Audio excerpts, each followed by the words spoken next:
हम लोग स्टार्ट करेंगे। आज का टॉपिक जो हमारा होगा वो होगा relation between electric field and electric potential. फिर उसके बाद से potential energy, electric potential energy, और फिर उसके बाद से जो थर्ड टॉपिक होगा वो होगा electric potential energy in electric dipole. Then after that हम लोग कैपेसिटर वाले पार्ट में एंटर कर जाएंगे। आज का हमारा पहला टॉपिक है वो है relation between electric field and electric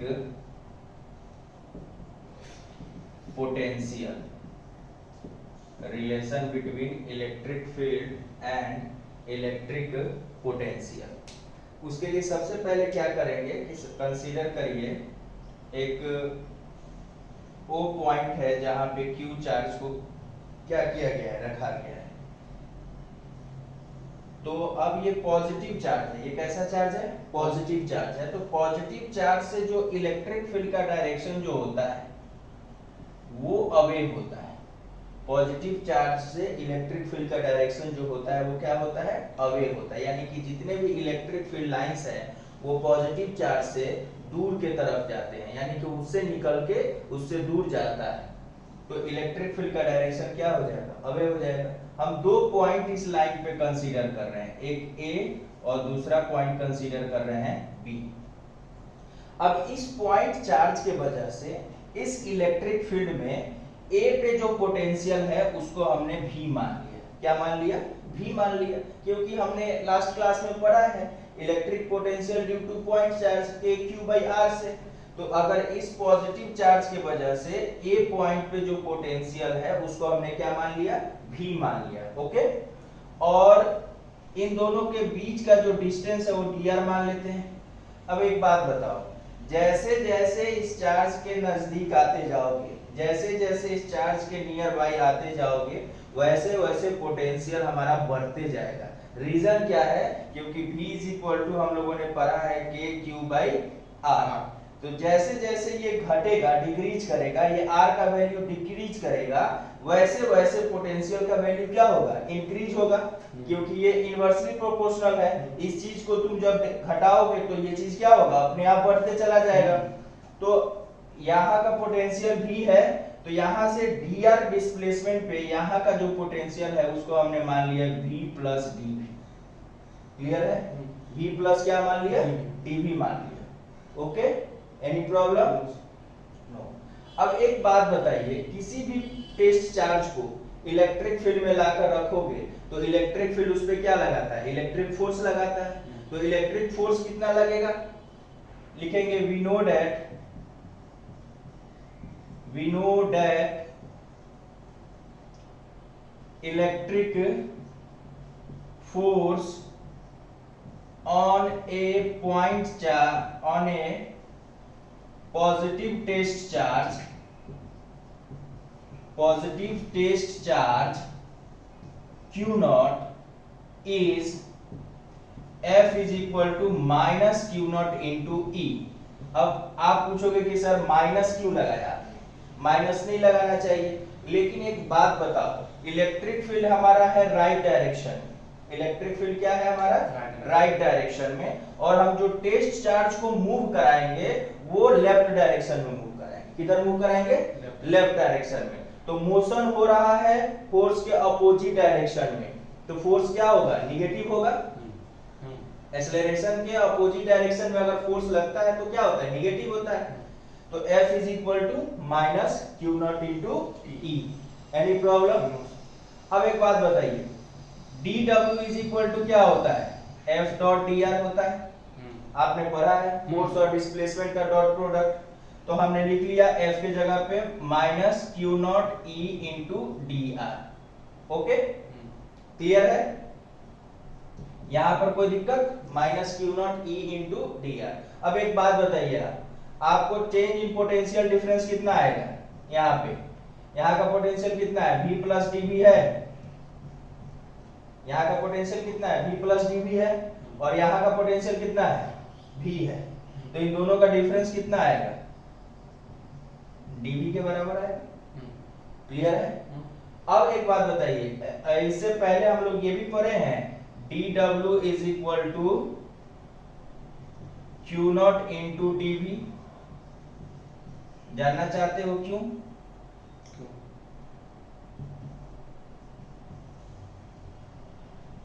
याद करो, इलेक्ट्रिक पोटेंशियल का जो सबसे पहले फॉर्मूला आया था वो ये आया था, electric potential is equal to work done upon charge. तो अगर मैं W इज इक्वल टू लिखना चाहूं तो V इंटू क्यू नॉट लिखूं। अगर मुझे छोटा सा वर्क लेना है तो हमें छोटा सा पोटेंशियल भी लेना पड़ेगा। बोलिए हाँ या ना? क्लियर है यहाँ तक? अगर यहाँ तक क्लियर है तो एक बात बताइए, इक्वेशन नंबर 2 देखिए और इक्वेशन नंबर 3 देखिए, दोनों का LHS क्या है? सेम है? सेम। दोनों का LHS क्या है? सेम है। तो RHS भी क्या होगा? सेम होगा। तो from equation 2 and 3 we get क्या? LHS दोनों का सेम है तो RHS भी क्या होगा? सेम होगा। Q nought into E into DR is equal to Q nought into DV। Okay, Q nought से Q नॉट क्या हो जाएगा? कट जाएगा। E equal to minus E equal to आएगा dV बाई dr। तो इसको अगर हम थोड़ा सा अरेंज करने की कोशिश करें तो E इज इक्वल टू लिखेंगे minus dV by dr। Minus sine को हमने क्या कर दिया? उधर की तरफ सेट कर दिया। क्लियर है? अब हमारा एक रिलेशन आ गया, E equal to minus dV by dr, यानी dV is the electric potential और dr एक छोटा सा लेंथ है। क्लियर है? Any problem? अब हम बात करें थोड़ा सा आगे, इसको और समराइज करने की कोशिश करें तो कैसे करेंगे उसको देखने की कोशिश करते हैं। ध्यान से देखिए, अगर मैग्नीट्यूड ऑफ E चाहिए तो इसको हम लोग ऐसे भी लिख सकते हैं V अपॉन L। अगर बड़ा पोटेंशियल है और ये लिखना है तो V अपॉन L लिख सकते हैं। ओके, या dV बाई dr तो लिख ही सकते हैं। अब एक बात बताइए, ये हम लोग न्यूमेरिकल के लिए यूज कर सकते हैं, dV बाई dr को बोलते हैं पोटेंशियल ग्रेडियंट। क्या बोलते हैं? Potential gradient. ये याद रखना है। इलेक्ट्रिक फील्ड जो होता है वो किसके इक्वल होता है? dV बाई dr, यानी कि voltage upon distance. Okay, any problem? कुछ पूछना है? चलिए, तो हमारा एक रिलेशन आ गया E is equal to minus dV by dr। अब ये तो पोटेंशियल दिया हुआ होगा तो इलेक्ट्रिक फील्ड आसानी से हम लोग क्या कर सकते हैं? फाइंड आउट कर सकते हैं। ठीक है ना? जैसे अभी मैं देने जा रहा हूँ एक क्वेश्चन और उसके एग्जांपल से समझ में आ जाएगा। आपको पता है कि E equal to minus dV by dr, यानी पोटेंशियल को डिस्टेंस के रिस्पेक्ट में डिफरेंशिएट करेंगे तो इलेक्ट्रिक फील्ड हमें क्या होगा? मिल जाएगा। एक बात बताइए, अभी हम लोग फॉर्मूला लिख लेते हैं माइनस dV बाई dr, या ये भी लिखा हो माइनस dV बाई dx तो परेशान नहीं होना है। r भी एक तरह का डिस्टेंस है और x भी एक तरह का क्या है? डिस्टेंस है। मान लीजिए पोटेंशियल का वैल्यू दिया हुआ है x क्यूब, पोटेंशियल का वैल्यू क्या दिया है? x cube. अब आपको E बताना है at x is equal to 1 पर, E बताना है at x is equal to 1 पे। तो E इक्वल टू हमने अभी पढ़ा क्या? Minus dV by dx। तो माइनस d बाई dx और x क्यूब का डिफरेंशिएशन करेंगे तो कितना आएगा? 3x square. Very good. तो आ गया माइनस 3x स्क्वायर, यानी कि E का एक्सप्रेशन आ गया माइनस 3x स्क्वायर। और कितना पे बताना है? x इज इक्वल टू 1 पे बताना है। तो माइनस 3 इंटू 1 का स्क्वायर, तो कितना आ गया? माइनस 3। और इलेक्ट्रिक फील्ड का यूनिट कितना होता है? न्यूटन पर कूलम। इलेक्ट्रिक फील्ड का यूनिट क्या होता है? न्यूटन पर कूलम। क्लियर है? अगर मान लीजिए थोड़ा देर के लिए, अगर ये तो हमारा एक नॉर्मल क्वेश्चन हो गया, एक और क्वेश्चन छोटा सा देख लेते हैं। अगर मान लीजिए कि if V is equal to 10 volt दिया है और लेंथ ऑफ कंडक्टर या कुछ भी दिया हुआ है, वो दिया है 2 मीटर और आपसे क्या पूछ लिया, ई पूछ लिया। तो जरूरी नहीं है कि हमेशा आप माइनस साइन के साथ ही सॉल्व करें। आप मैग्नीट्यूड ऑफ इलेक्ट्रिक फील्ड अगर पूछा है तो 10 बाई क्या कर देंगे, 2 कर देंगे, v by L equal to v by L. ये रिलेशन याद रखिएगा, v is equal to e by v is equal to el हो जाएगा, तो e is equal to v by L हमारा फॉर्मूला होता है। तो 10 बाई 2 कितना हो जाएगा, 5 न्यूटन पर। यानी कि एक तरह से हमारा रिलेशन आ गया कि अगर इलेक्ट्रिक फील्ड दिया है तो पोटेंशियल कैसे निकलेगा, और पोटेंशियल दिया है तो इलेक्ट्रिक फील्ड कैसे निकलेगा। क्लियर है। अभी हम लोगों ने क्या दिया था, पोटेंशियल दिया था, यहाँ भी क्या दिया था, पोटेंशियल दिया था, हमने क्या निकाला, इलेक्ट्रिक फील्ड निकाला, यहाँ भी इलेक्ट्रिक फील्ड निकाले। अब हम लोग इसका उल्टा करें, कोई दिक्कत। बहुत आसान सा टॉपिक है, लेकिन इससे क्वेश्चन आता है, नीट में भी क्वेश्चन बहुत सारा पूछा जाता है, और क्या बोलते हैं बोर्ड में तो आता ही आता है। अच्छा एक बात बताइए, अभी आपने बताया कि E इक्वल टू सर होता है माइनस dv बाई dr। अभी आपने लिखा E equal to minus dv by dr, तो minus dv is equal to e dr लिख सकते हैं, लिख सकते हैं। माइनस को उधर सेंड कर सकते हैं राइट साइड में। अब एक बात बताओ, छोटा सा वोल्टेज दिया है तो छोटे छोटे वोल्टेज को ऐड करके जब बड़ा वोल्टेज बनाते हैं तो क्या करते हैं, इंटीग्रेशन करते हैं। क्या करते हैं, इंटीग्रेशन करते हैं। तो अगर हमें इंटीग्रेशन चाहिए, अगर हमें v चाहिए तो इंटीग्रेशन ऑफ v मतलब कि integration of e dr, r1 से कहां तक, कोई डिस्टेंस होगा, एक लिमिट तो होगा ना। तो ये भी रिलेशन याद रखना है, जब जरूरत पड़ेगा तो हम लोग इसको यूज करें। क्लियर है।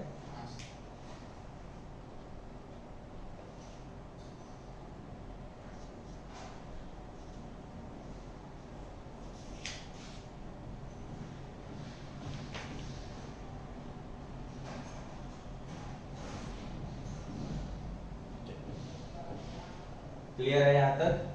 अब हम लोग नया टॉपिक करने से पहले छोटे छोटे 2-3 क्वेश्चन करेंगे और आपको भी सॉल्व करके उसको दिखाना है।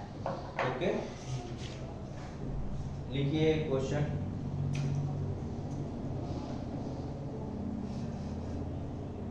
N uniform electric field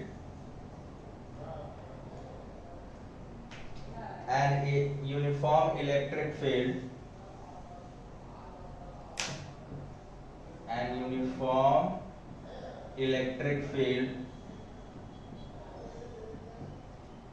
30 Newton per coulomb exists in positive x direction, find the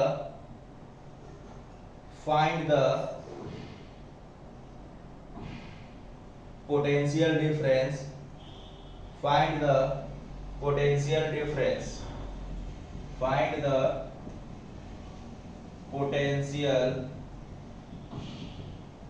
difference, between 2 points 1,2 and 3,4, between 2 points 1,2 and 3,4। एक लास्ट वाले फॉर्मूला पे इस पे सॉल्व होगा। ओके, तो इसके लिए हम लोग क्या करेंगे, सिंपल सा कंसेप्ट यूज करेंगे। कह रहा है कि an uniform electric field 30 newton पर coulomb exist in positive x direction, find the potential difference between 2 points 1,2 and 3,4। घबराना नहीं है, इलेक्ट्रिक फील्ड किधर एग्जिस्ट कर रहा है, x डायरेक्शन। इलेक्ट्रिक फील्ड किधर एग्जिस्ट कर रहा है, तो हमें y कोऑर्डिनेट का कुछ लेना देना नहीं है, हमें x का ही वैल्यू लेना देना है। क्योंकि अगर इलेक्ट्रिक फील्ड y डायरेक्शन में होता तो हम लोग बात करते, अभी इलेक्ट्रिक फील्ड किधर एग्जिस्ट कर रहा है, x डायरेक्शन में, तो इस y कोऑर्डिनेट का कोई जरूरत पड़ेगा, कोई जरूरत नहीं पड़ेगा। क्योंकि अगर जिधर इलेक्ट्रिक फील्ड है ही नहीं उधर हम लोग इलेक्ट्रिक पोटेंशियल कैसे फाइंड आउट करेंगे? बिल्कुल फाइंड आउट नहीं कर सकते हैं। तो हमें इलेक्ट्रिक फील्ड उधर दिया हुआ है जिधर पोटेंशियल भी फाइंड आउट करना है। यानी कि अगर पॉजिटिव x डायरेक्शन की तरफ इलेक्ट्रिक फील्ड एग्जिस्ट कर रहा है तो हमें इलेक्ट्रिक पोटेंशियल भी किधर निकालना है? पॉजिटिव x डायरेक्शन की तरफ ही निकालना है। यानी कि x एक्सिस के अलोंग निकालना है, y एक्सिस को कंसीडर हमें नहीं करना है। अभी मैं थोड़ा देर पहले तुम्हें बताया था v इज इक्वल टू क्या होता है? Integration of e dr r1 से r2 साइन क्या है? नेगेटिव। एक बात बताइए, माइनस साइन ले लिए कोई दिक्कत नहीं, इसका कोऑर्डिनेट x कितना है और इसका कोऑर्डिनेट कितना है? 3। तो यहाँ पे मैंने 1 रख दिया और यहाँ पे क्या रख दिया? 3। यानी हमें x के तरफ ही जाना था ना। r वाले में लिखना है सर। तो वो कोऑर्डिनेट ही होता है, r1 और r2 वो लिमिट ही होता है, कोऑर्डिनेट का ही लिमिट होता है। और इलेक्ट्रिक फील्ड कितना है? 30 है, क्लियर है? और dr, एक बात बताइए, -30 को बाहर कर लीजिए, dr का इंटीग्रेशन कितना होता है? r होता है और 1 से 3। तो -30 3 - 1 दैट इज 3 - 1 कितना हो गया? 2 हो गया। 2 × 30 -60 आ गया।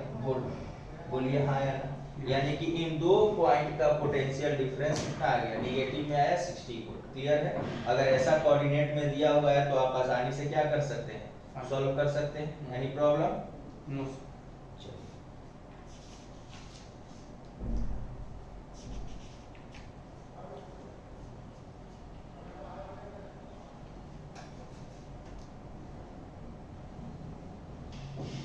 अगला टॉपिक जो है वो हमारा है equipotential surface. Equipotential surface.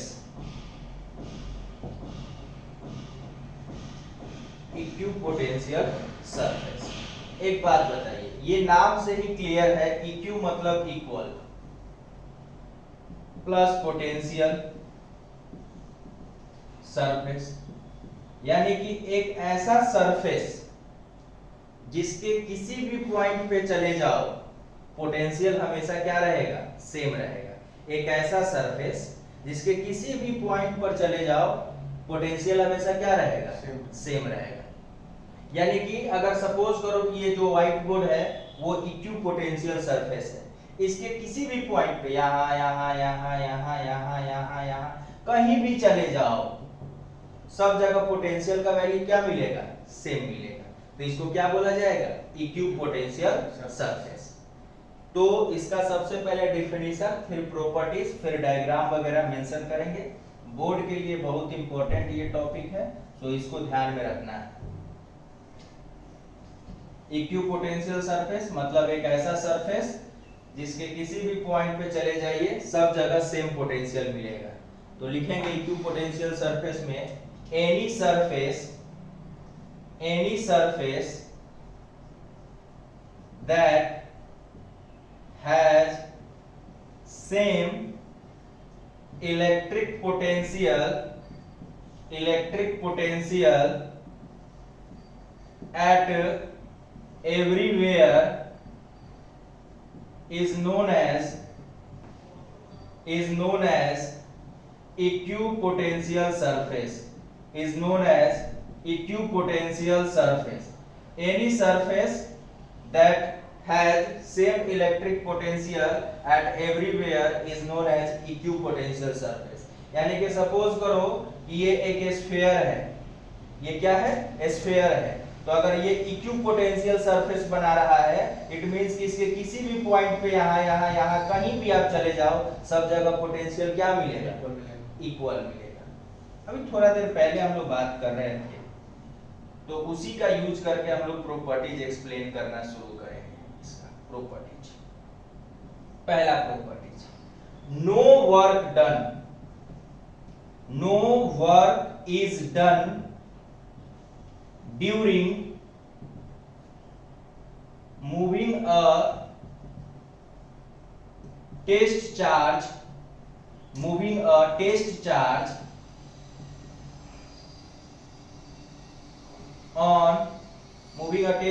on equipotential surface equipotential surface from one point to another. इस बात को समझना है। पहला प्रॉपर्टी है जो कि यहीं से याद करते चलना है कि किसी तरह का कोई वर्क नहीं होता है during moving a test charge on equipotential surface from one place to another. थोड़ा देर पहले हम लोगों ने पढ़ा था, क्या पढ़ा था सर, कि पोटेंशियल डिफरेंस जो होता है, पोटेंशियल डिफरेंस जो होता है वो work done upon test charge. तो आप बताओगे कि sir W is equal to delta V into Q nought. Clear है? मान लीजिए कि ये इक्विपोटेंशियल सरफेस है, तो यहाँ पोटेंशियल क्या है 1.V है, तो यहाँ भी पोटेंशियल क्या होगा V ही होगा। तो इन दोनों का डिफरेंस कितना होगा? जीरो। यानी कि इक्विपोटेंशियल सरफेस पे पोटेंशियल डिफरेंस का वैल्यू कितना हो जाता है? Zero into Q not. तो वर्क का वैल्यू कितना आ गया? जीरो आ गया। क्लियर हुआ? यानी पहला प्रॉपर्टी याद रहेगा कि किसी तरह का कोई वर्क डन नहीं होता है, क्योंकि सब जगह पोटेंशियल सेम है, तो पोटेंशियल डिफरेंस क्या हुआ? जीरो हुआ। तो पोटेंशियल डिफरेंस जीरो होने के वजह से किसी तरह का कोई वर्क डन नहीं होगा। पहला पॉइंट क्लियर है?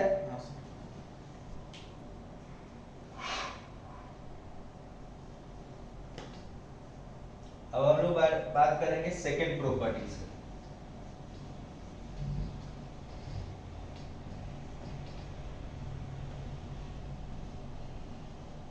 सेकंड प्रॉपर्टीज की बात करेंगे हम लोग। पहला क्लियर है? बोर्ड में पूछता भी है, एक्सप्लेन करने के लिए भी बोल देगा तो कर देंगे, कोई दिक्कत की बात नहीं है। दूसरा प्रॉपर्टी की बात कर रहे हैं, सेकंड वाले। Electric field is always normal to the equipotential surface। Electric field is always normal to the equipotential surface। यानी कि इक्विपोटेंशियल सरफेस पे इलेक्ट्रिक फील्ड हमेशा क्या होगा? नॉर्मल होता है, यानी कि परपेंडिकुलर होता है। अब इसका एक्सप्लेनेशन पूछ सकता है कि क्यों टेंजेंशियल क्यों नहीं होता है, टेंजेंट के डायरेक्शन में क्यों नहीं हो सकता है। मान लो तो कैसे एक्सप्लेन करोगे कि सर अगर इलेक्ट्रिक फील्ड टेंजेंट के डायरेक्शन में हो गया तो वो क्या करेगा? चार्ज पार्टिकल पे क्या लगाएगा? फोर्स लगाएगा। तो फोर्स लगाने के वजह से चार्ज पार्टिकल क्या होगा? डिस्प्लेस होगा। तो फोर्स भी लग रहा है और डिस्प्लेसमेंट भी हो रहा है। तो जब फोर्स और डिस्प्लेसमेंट दोनों होने लगे, जिधर फोर्स लग रहा है उस लाइन में डिस्प्लेसमेंट भी होने लगे, तो इसका मतलब क्या हुआ कि वहां कुछ ना कुछ वर्क होगा। लेकिन हमने पढ़ा है कि किसी तरह का कोई वर्क नहीं होता है इक्विपोटेंशियल सरफेस पे एक पॉइंट से दूसरे पॉइंट पे जाने में। तो ये बात क्या हो जाएगा? गलत हो जाएगा। इसीलिए हमेशा इलेक्ट्रिक फील्ड क्या होता है? नॉर्मल होता है। किससे? इक्विपोटेंशियल सरफेस पे। यानी electric field is always normal to the equipotential surface. Clear है? थर्ड प्रॉपर्टी जो कि जानना जरूरी है, equipotential surface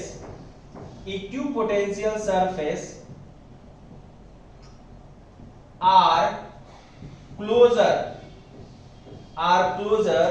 in the region of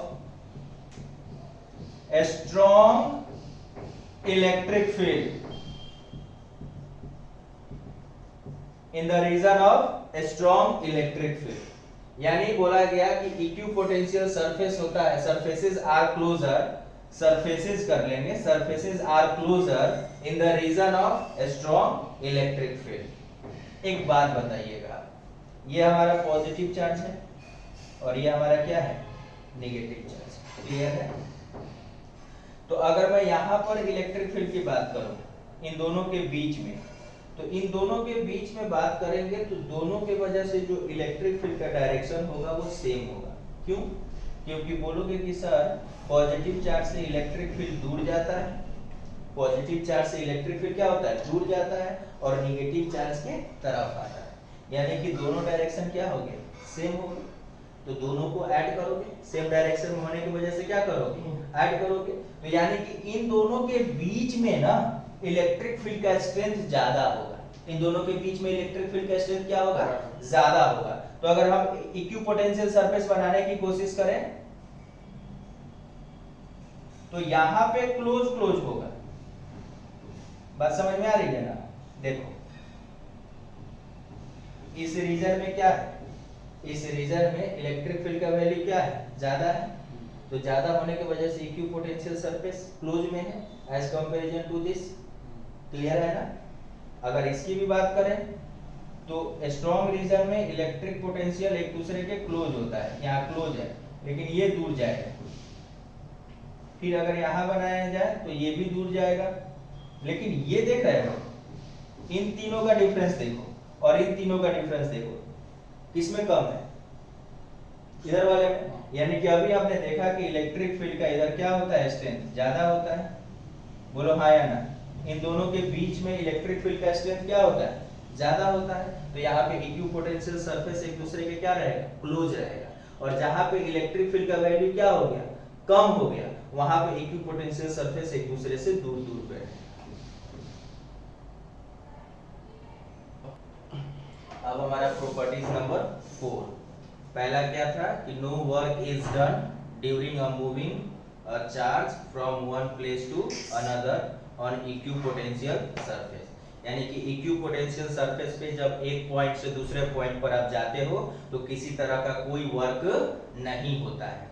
अगर कोई भी पूछता है कि इक्विपोटेंशियल सरफेस पे एक प्लेस से दूसरे प्लेस पर एक टेस्ट चार्ज को लेकर मूव करने पर किसी तरह का कोई वर्क डन नहीं होता है। क्यों नहीं होता है? क्योंकि पोटेंशियल डिफरेंस क्या हो जाता है? जीरो हो जाता है। तो जैसे पोटेंशियल डिफरेंस क्या हुआ? जीरो हो गया, तो वर्क भी क्या हो जाएगा? जीरो हो जाएगा। पहला प्रॉपर्टी था।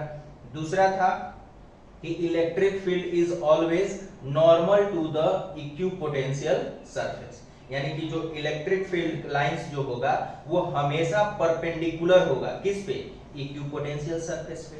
रीजन क्या है कि अगर इलेक्ट्रिक फील्ड लाइंस टेंजेंट के डायरेक्शन में होगा तो वो क्या करेगा? चार्ज पार्टिकल पे फोर्स लगाएगा। फोर्स लगाने की वजह से चार्ज पार्टिकल फोर्स के डायरेक्शन में डिस्प्लेस होगा और डिस्प्लेसमेंट होने की वजह से कुछ ना कुछ वर्क आ जाएगा, जो कि गलत है। इक्विपोटेंशियल सरफेस पे किसी तरह का कोई वर्क नहीं होता है। तीसरा पढ़े हम लोग कि जहां पर स्ट्रॉन्ग रीजन होगा इलेक्ट्रिक फील्ड का, यानी कि दो चार्ज पॉजिटिव और नेगेटिव चार्ज के बीच में जो रीजन होता है वहां पर इलेक्ट्रिक फील्ड का स्ट्रेंथ क्या होता है? स्ट्रॉन्ग होता है। तो जहां पर इलेक्ट्रिक फील्ड का स्ट्रेंथ स्ट्रॉन्ग होगा वहां पर इक्विपोटेंशियल सरफेस एक दूसरे के क्लोज होंगे, और जहां पर स्ट्रेंथ क्या होगा? वीक होगा, तो वहां पर इक्विपोटेंशियल सरफेस एक दूसरे से क्या होंगे? दूर होंगे। सपोज करिए कि दो दोस्त हैं, उनके बीच में बॉन्डिंग स्ट्रॉन्ग है, इट मींस कि वो दोनों एक दूसरे के क्लोज काफी हैं, और जब वो एक दूसरे से दूर हो जाएंगे तो उनके बीच में क्या हो जाएगा? स्ट्रेंथ कम हो जाएगा। सिंपल सी बात है। चौथा प्रॉपर्टीज की बात हम लोग करने जा रहे हैं कि इक्विपोटेंशियल सरफेस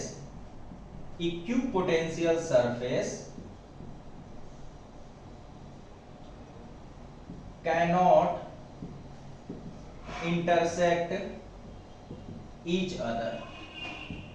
यानी कि इक्विपोटेंशियल सरफेस कभी एक दूसरे को इंटरसेक्ट नहीं कर सकता है। इसके पीछे भी एक रीजन है। रीजन ये है कि इक्विपोटेंशियल सरफेस पर इलेक्ट्रिक फील्ड लाइंस हमेशा नॉर्मल होता है।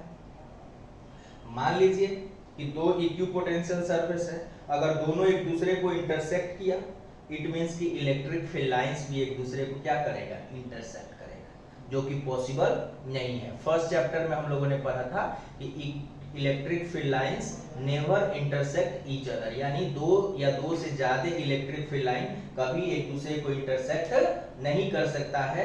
क्यों? क्योंकि एक पॉइंट पर इलेक्ट्रिक फील्ड का एक से ज्यादा डायरेक्शन पॉसिबल नहीं है। क्लियर है? तो हम लोगों ने प्रॉपर्टीज पढ़ा इक्विपोटेंशियल सरफेस का। क्लियर है?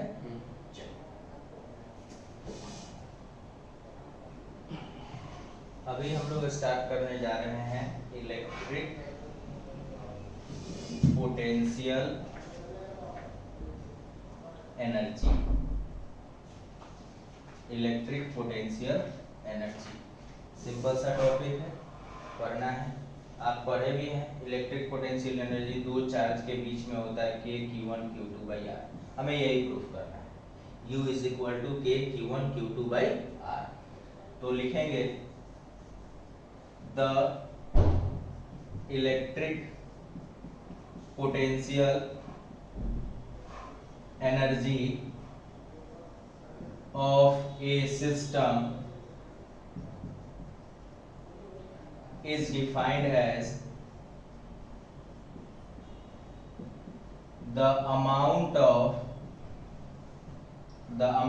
of work done in assembling the all charges at their locations, bringing them from infinity।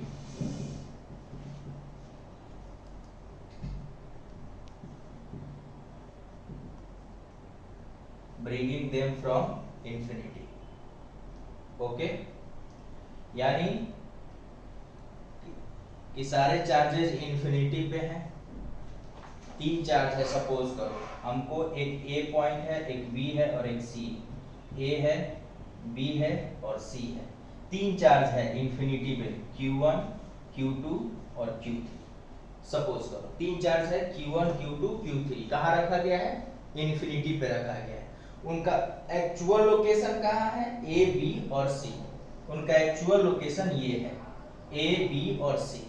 यानी कि यहां से Q1 को उठाकर लाकर यहां रखने में, Q2 को यहां से उठाकर लाकर यहां रखने में, Q3 को यहां लाकर रखने में जो टोटल वर्क डन करना पड़ेगा वही इस सिस्टम का पोटेंशियल एनर्जी कहलाएगा। पहले सारे के सारे चार्जेस कहां थे? इंफिनिटी पे थे। इंफिनिटी से उठाकर लाकर उनको अपने अपने जगह पर सेट करने में जितना वर्क डन करना पड़ेगा वही क्या कहलाएगा? इलेक्ट्रिक पोटेंशियल एनर्जी कहलाएगा। सिंपल सा बात है, ध्यान में रखना है। यानी कि सारे के सारे चार्जेस कहाँ थे? इंफिनिटी पे थे। उनको उठाकर लाकर अपने अपने लोकेशन पे सेट कर देना है। तो उठाकर लाने में कुछ ना कुछ तो वर्क करना पड़ेगा। तो जो वर्क करना पड़ेगा वही किसके इक्वल होगा? Electric potential energy. ठीक है ना? The amount of work done in assembling all charges at their locations, bringing them from infinity। यानी कि इंफिनिटी से लाकर उनके पोजीशन पे, इंफिनिटी से चार्ज को लाकर उनके लोकेशंस पे सेट करने में जितना हमें वर्क डन करना पड़ेगा वही सिस्टम का क्या कहलाएगा? इलेक्ट्रिक पोटेंशियल एनर्जी कहलाएगा। अब जैसे देखिए आपके पास दो पॉइंट है, सपोज करिए एक P1 है और दूसरा क्या है? P2 है। ये आपका इंफिनिटी है। ओके, यहां Q1 और Q2 दोनों था शुरू में। अब Q1 को उठाकर लेकर आकर यहां सेट करना है और Q2 को उठाकर लाकर यहां सेट करना है। तो Q1 को उठा के यहां लाने में और Q2 को उठाकर यहां लाने में जो हमें वर्क करना पड़ेगा वही क्या कहलाएगा? Electric potential energy. तो जब Q1 को लेके आते हैं, मान लो कि यहाँ Q1 और Q2 दोनों रखा हुआ है, ठीक है ना? Q1 और Q2 यहाँ दोनों रखा है। यहाँ पर किसी तरह का कोई चार्ज दिख रहा है? जब किसी तरह का कोई चार्ज नहीं है तो किसी तरह का कोई इलेक्ट्रिक फील्ड होगा? बिल्कुल नहीं होगा। तो जब इलेक्ट्रिक फील्ड होगा नहीं तो इलेक्ट्रिक फोर्स लगेगा? नहीं लगेगा। जब इलेक्ट्रिक फोर्स लगेगा ही नहीं तो किसी तरह का वर्क होगा या नहीं होगा? नहीं होगा। यानी कि जब Q1 को लेकर आते हैं उठाकर, तो यहाँ पे जब Q1 को लाकर सेट किए तो उस केस में W1 हमारा क्या होता है? 0 होता है। रीजन क्या है? कि किसी तरह का कोई यहाँ पर इलेक्ट्रिक फील्ड नहीं था फोर्स लगाने के लिए, इसीलिए किसी तरह का कोई वर्क करने की जरूरत नहीं पड़ा। लेकिन जब Q2 को उठाकर लाकर यहाँ पे रखेंगे तो ये पहले से अब प्रेजेंट है, ये अपने रीजन में क्या करेगा? इलेक्ट्रिक फील्ड जनरेट कर देगा वो इलेक्ट्रिक फील्ड इस पे फोर्स लगाएगा कि तुम मत आओ, तुम मेरे से दूर जाओ, लेकिन आपको अगेंस्ट में काम करना पड़ेगा, तभी आप उसको यहां से लाकर यहां पर सेट करोगे। तो दूसरे वाले केस में आपको वर्क करना पड़ेगा। बात समझ में आई? पहले वाले केस में वर्क क्यों नहीं करना पड़ा? क्योंकि पहले से यहां पर कोई फील्ड नहीं था। तो जब किसी तरह का कोई फील्ड है ही नहीं तो किसी तरह का कोई वर्क डन नहीं करना पड़ेगा। अगर कोई पूछता है कि जब Q1 को यहां से उठा के यहां लाए थे तो किसी तरह का वर्क किया गया या नहीं किया गया, तो किसी तरह का कोई वर्क नहीं हुआ। क्यों नहीं हुआ? क्योंकि पहले से कोई फील्ड प्रेजेंट नहीं था। जब फील्ड प्रेजेंट ही नहीं था तो उसने फोर्स भी नहीं लगाया, तो जब फोर्स नहीं लगाया तो वर्क भी नहीं हुआ। लेकिन जब बात करेंगे Q2 को लाकर यहाँ पर रखने में, तो हमें वर्क करना पड़ेगा। कितना करना पड़ेगा? इसके वजह से यहाँ पर पोटेंशियल कितना हो जाएगा? KQ1/R। इलेक्ट्रिक पोटेंशियल का वैल्यू तो यही होता है ना, KQ/R। और इनटू किस चार्ज को लेकर आ रहे हैं? Q2 को लेकर आ रहे हैं। तो W2 का वैल्यू कितना आ गया? KQ1/Q2/R। क्लियर है? KQ1/Q2/R। तो W नेट कितना हो जाएगा? W1 plus W2। तो W1 कितना है? 0 है। W2 कितना है?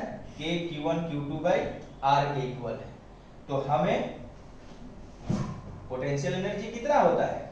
नेटवर्क डन के इक्वल होता है। तो पोटेंशियल एनर्जी आ गया KQ1/Q2/R। अगर चार्ज निगेटिव है तो या निगेटिव साइन के साथ रखेंगे। क्यों? क्योंकि पोटेंशियल एनर्जी स्केलर क्वांटिटी होता है। क्लियर है? फिर से एक बार बता दूं, दोनों चार्ज Q1 और Q2 पहले कहां रखा हुआ था? इंफिनिटी पे।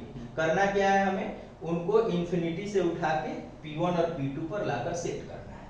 अब दोनों चार्ज को P1 और P2 पे सेट करने में जितना हमें वर्क डन करना पड़ेगा वही इलेक्ट्रिक पोटेंशियल एनर्जी कहलाएगा।